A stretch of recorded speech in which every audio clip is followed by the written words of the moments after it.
Hello everyone, how's it going? Welcome back to the channel. Um, well, as the name suggests, just another video regarding my travel plans to Japan. It's been a long wait, 6 months, more than 6 months, since I received my certificate of eligibility, and still waiting.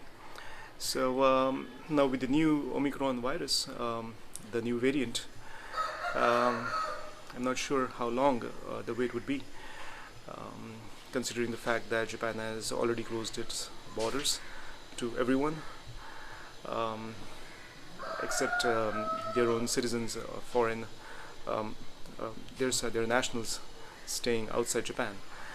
Um Only they are allowed to come back, which makes sense.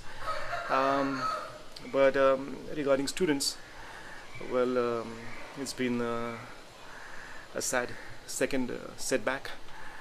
So, well, Japan recently opened its borders in November for, say, it was hardly 10 days, and Omicron struck around the globe.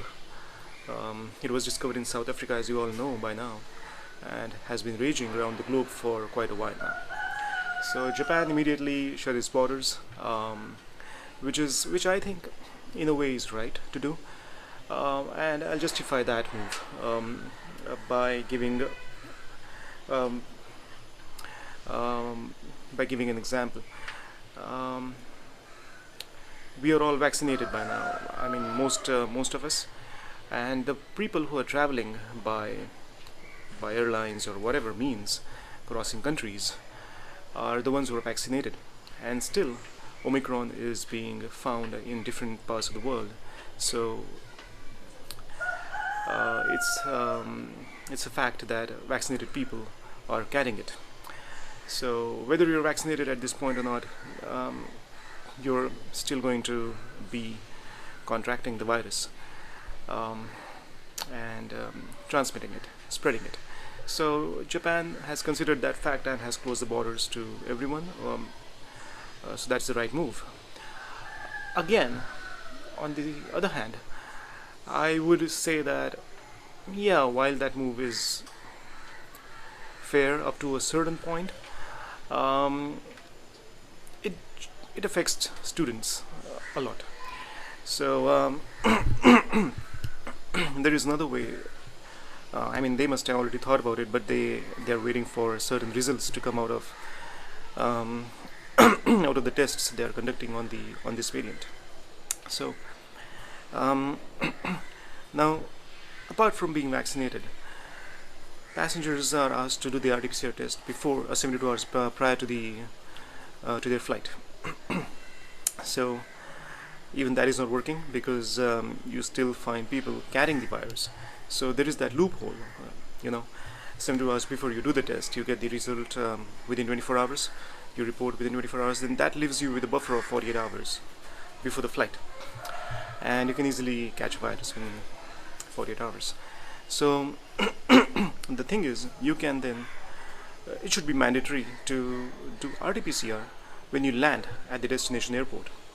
And only if you prove negative, then you're allowed to leave the airport.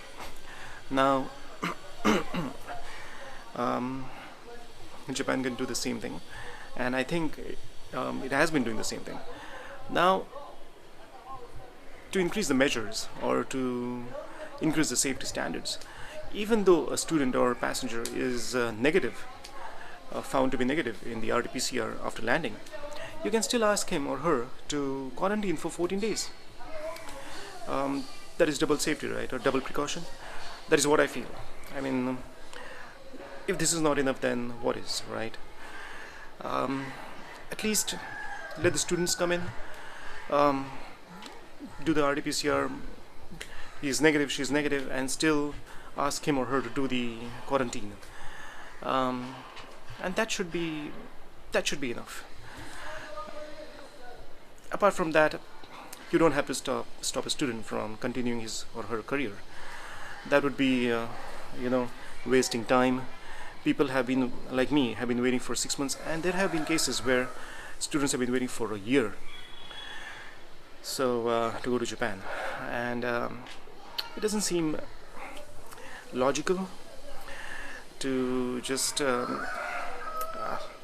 but these are just my thoughts, as my channel says, my just saying my thoughts. So yeah, feel free to comment, and let me know your thoughts on the subject. But yeah, I think RT-PCR and quarantine should be more than enough for to gauge the health or whatever of the student coming into the country, and to also give you the peace of mind. So apart from that, I don't see any reason why to stop a student, at least a student, because their career depends on that. So let them at least, batch by batch, and that is what Japan began with, starting processing the COEs which were received in batches.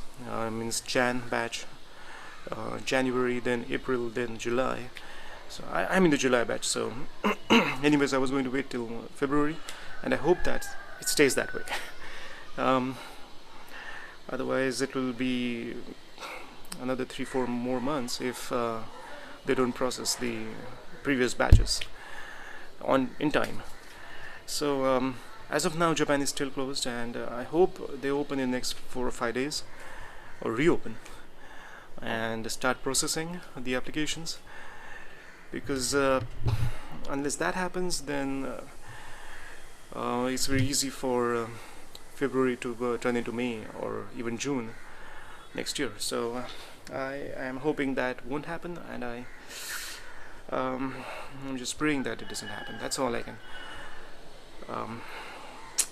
Anyway, this is just my situation, and there are many in my boat. There are many who are waiting. I know there are many. There are other students going to the school where I'm going to, in Sendai, Japan, and other schools around Japan.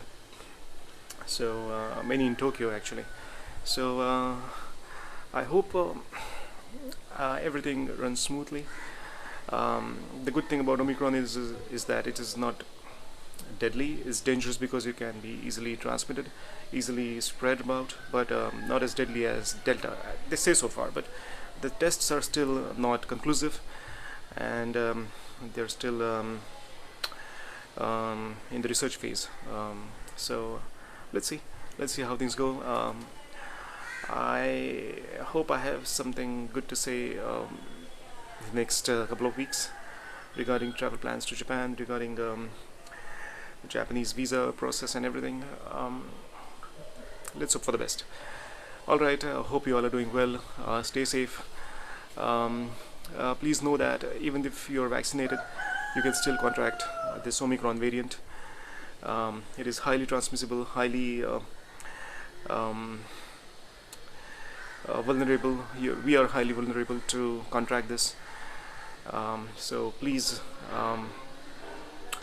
stay safe, do your thing, the mask thing. So that's all we can do, right? That's all we can do. So yeah,